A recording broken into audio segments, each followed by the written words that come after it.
Olá,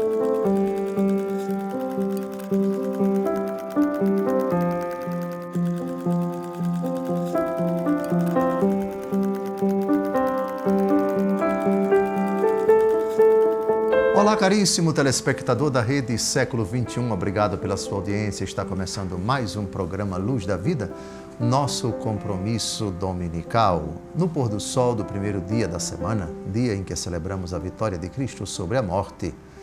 Durante 30 minutos, estamos aqui a refletir e já há um certo tempo, o saltério, versículo por versículo, com os padres da Igreja.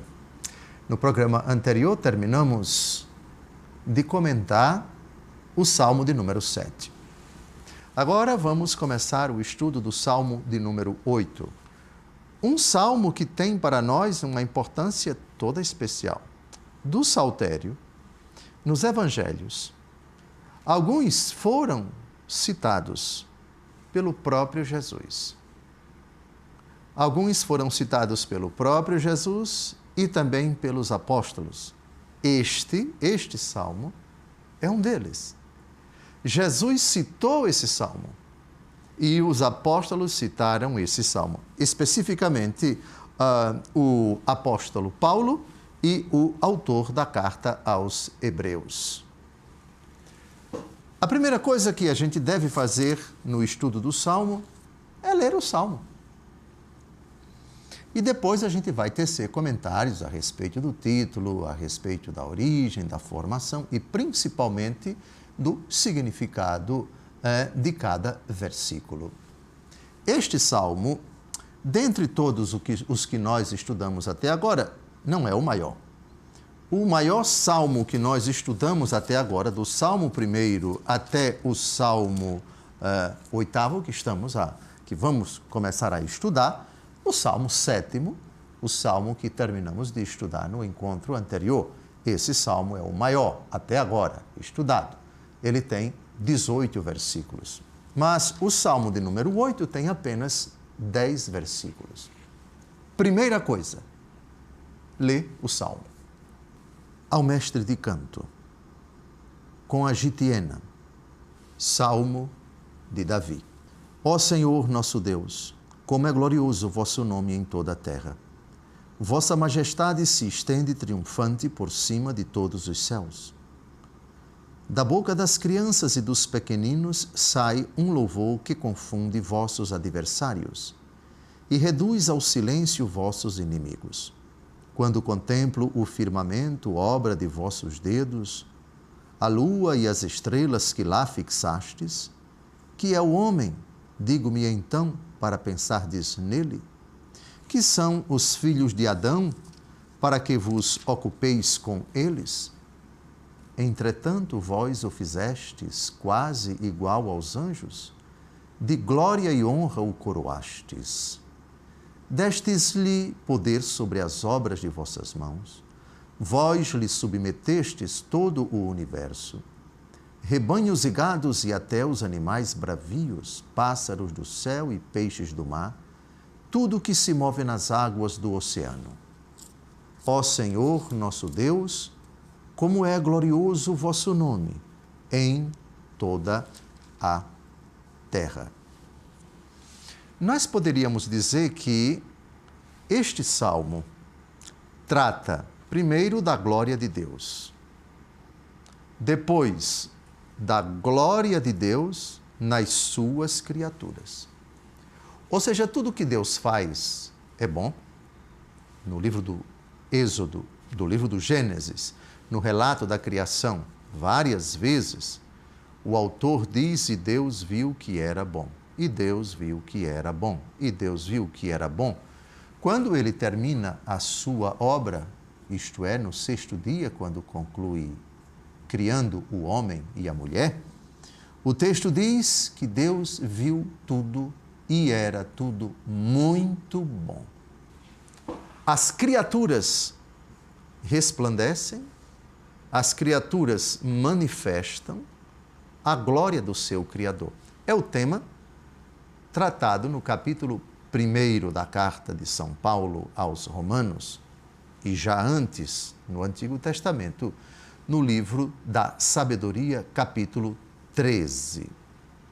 Tudo que Deus faz é bom, a sua criação, toda a criação de Deus é esplendorosa, é gloriosa, nela refugie a santidade e a sabedoria do seu Criador.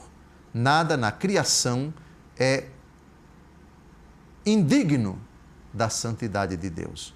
Tudo o que Deus faz é bom.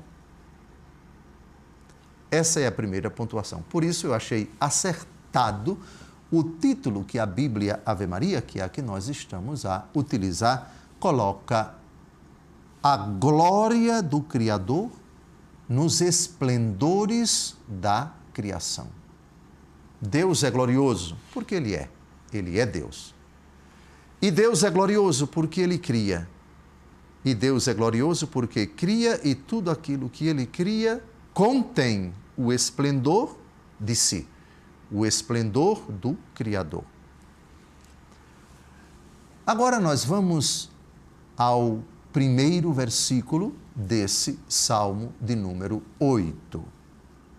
Ao mestre de canto, sobre os lagares, Salmo de Davi.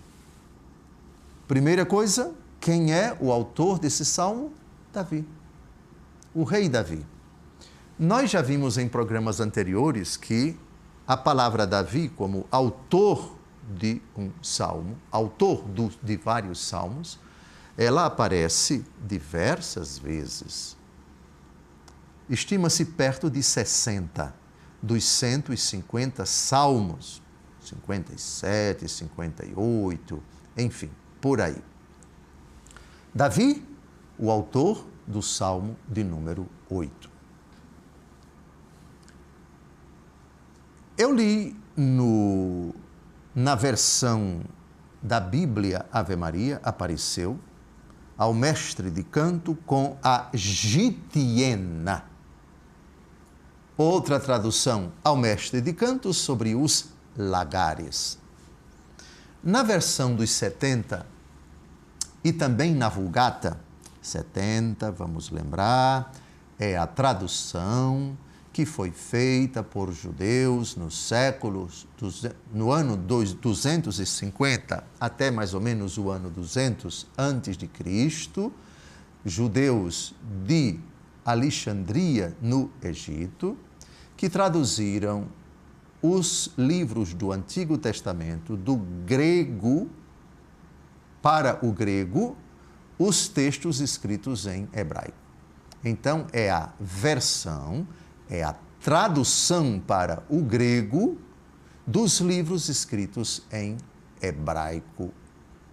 Os livros que integram mais ou menos o que hoje nós chamamos de Antigo Testamento. Essa é a versão dos 70.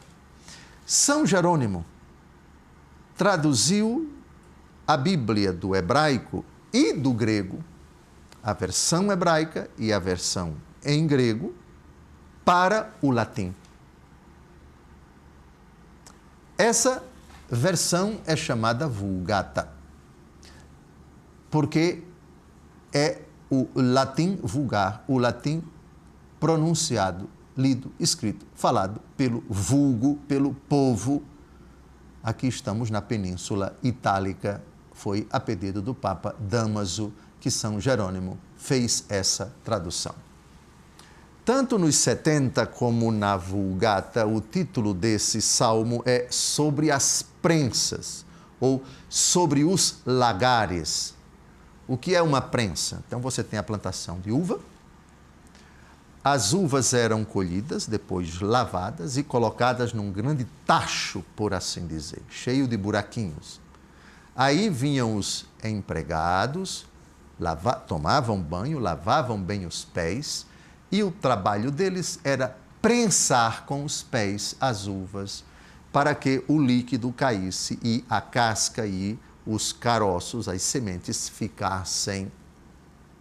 Esse era o lagar. Essa era a prensa.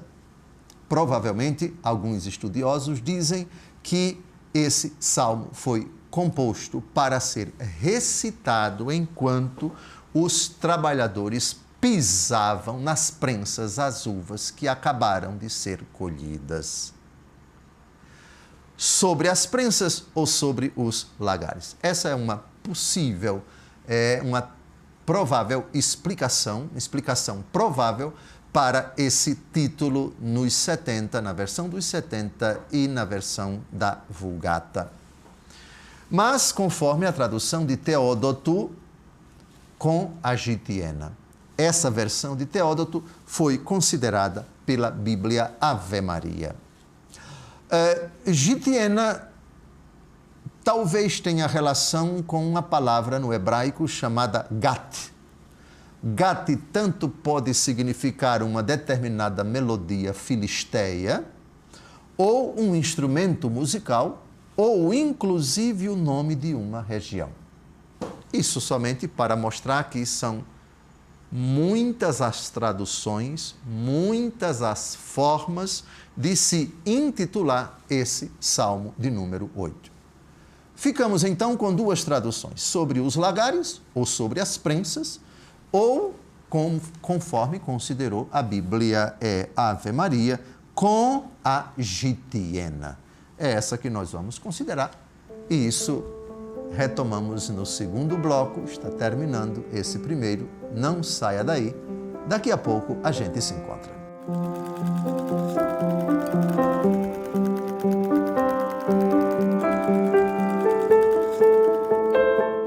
Olá, caríssimo telespectador da Rede Século XXI, obrigado por ter permanecido conosco depois desse breve intervalo. Está começando o nosso segundo e último bloco do nosso encontro semanal, programa Luz da Vida. Ainda introduzindo o conhecidíssimo Salmo de número 8, que pela importância que ele ocupa em todo o saltério, merece uma atenção bem, digamos, minuciosa, não demorada. E nesse segundo bloco vamos ver por quê. O que torna um salmo particularmente importante para os cristãos é o fato de ele ter sido pronunciado por Jesus e pelos apóstolos. O Salmo de número 2 é um deles.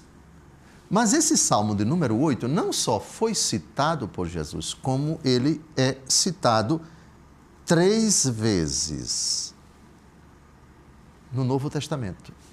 E nós vamos ver os textos no Evangelho segundo Mateus, na primeira aos Coríntios, na carta aos Efésios e na carta aos Hebreus.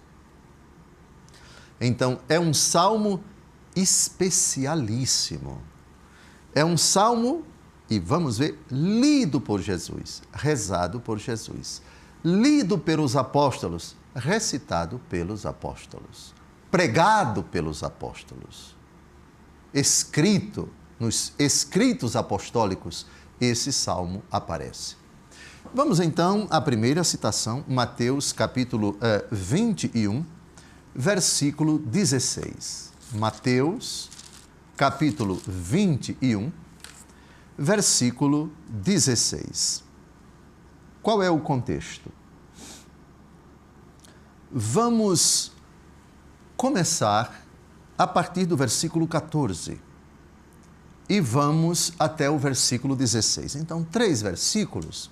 Jesus está curando cegos e coxos e os seus opositores ficam indignados vendo esses milagres e ouvindo as crianças gritarem no templo. Certamente elas ficaram felizes ao ver as maravilhas que Jesus realizava com os enfermos, os indigentes, os cegos e os coxos, e as autoridades ficam indignadas. E aí Jesus vai citar esse salmo.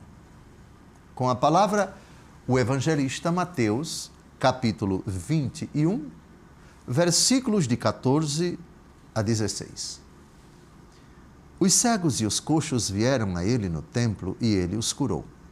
Com grande indignação dos príncipes, dos sacerdotes e dos escribas, que assistiam a seus milagres e ouviam os meninos gritarem no templo: Hosana, ao filho de Davi.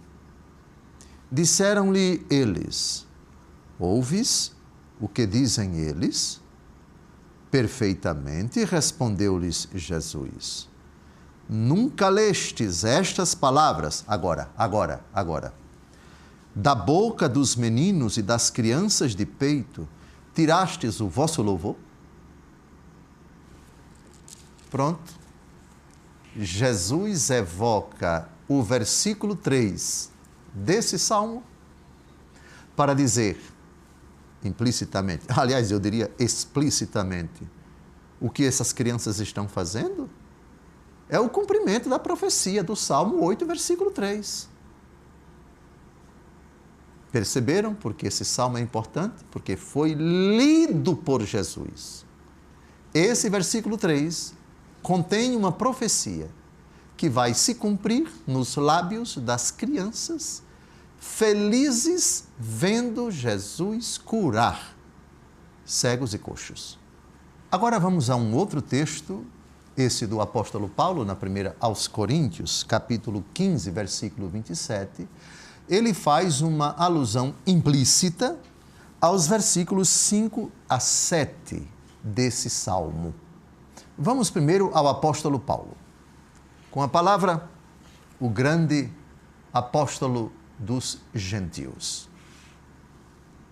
Mas, quando ele disser que tudo lhe está sujeito, claro é que se excetua aquele que lhe sujeitou todas as coisas.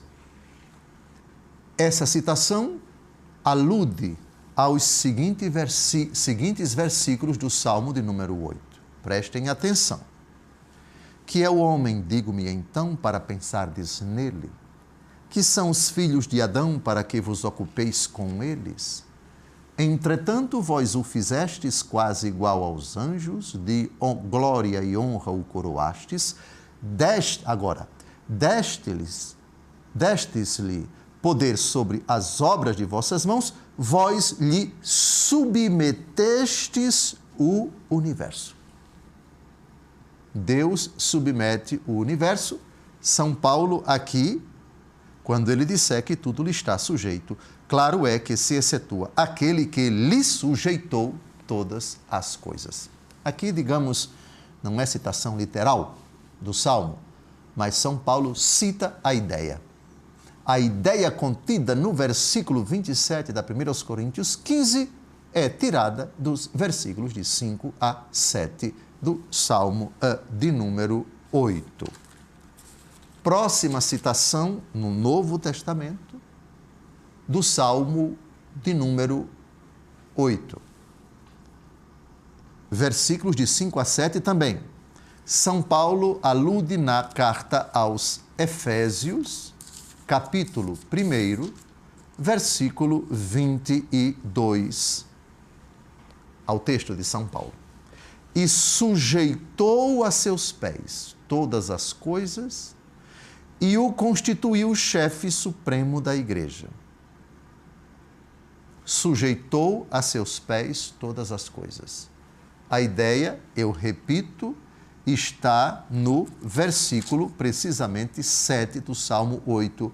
Deste-lhes poder sobre as obras de vossas mãos, vós lhes submetestes todo o universo. São Paulo conhecia muito bem esse salmo. A ideia da submissão de todas as coisas a Cristo já está implícita nesse salmo de número 8. É óbvia a conclusão, trata-se de um salmo messiânico. Trata-se de um salmo que faz profecia a respeito da supremacia, da soberania de Cristo sobre todas as coisas. Finalmente, a última alusão do Salmo 8 num texto do Novo Testamento, Hebreus capítulo 2, versículos de 6 a 7. Alguém em certa passagem afirmou: que é o homem para que dele te lembres? Aqui já é a citação literal, Ou o filho do homem para que o visites? Por pouco tempo o colocaste inferior aos anjos. de glória e de honra o coroaste, e sujeitaste a seus pés todas as coisas. Ora, se lhe sujeitou todas as coisas, nada deixou que não lhe ficasse sujeito. Atualmente, é verdade, não vemos que tudo lhe esteja sujeito, mas aquele que fora colocado por pouco tempo abaixo dos anjos. Jesus, nós o vemos por sua paixão e morte, coroado de glória e de honra. Assim, pela graça de Deus, a sua morte aproveita a todos os homens. Impressionante aqui, nós temos uma leitura claramente soteriológica. Soteriologia é a parte da teologia que trata da salvação. Soter, em grego, significa salvação. É o gentílico de quem nasce em Salvador. Salvador, a capital, linda capital da Bahia. O gentílico de quem mora ou nasce em Salvador, soteropolitano. Soter, Salvador, salvação. A doutrina da salvação está contida no Salmo 8 e a prova é esse belíssimo texto da carta aos Hebreus. Então, nós terminamos esse programa justamente mostrando a enorme importância do Salmo de número 8 para Jesus e para os apóstolos. 4 citações, Mateus 21, dos lábios do próprio Jesus, e depois 2 citações do apóstolo Paulo, 1 aos Coríntios e Efésios, e uma citação do autor desconhecido da carta aos Hebreus. Está terminando o nosso encontro. Desejo a você uma semana abençoada.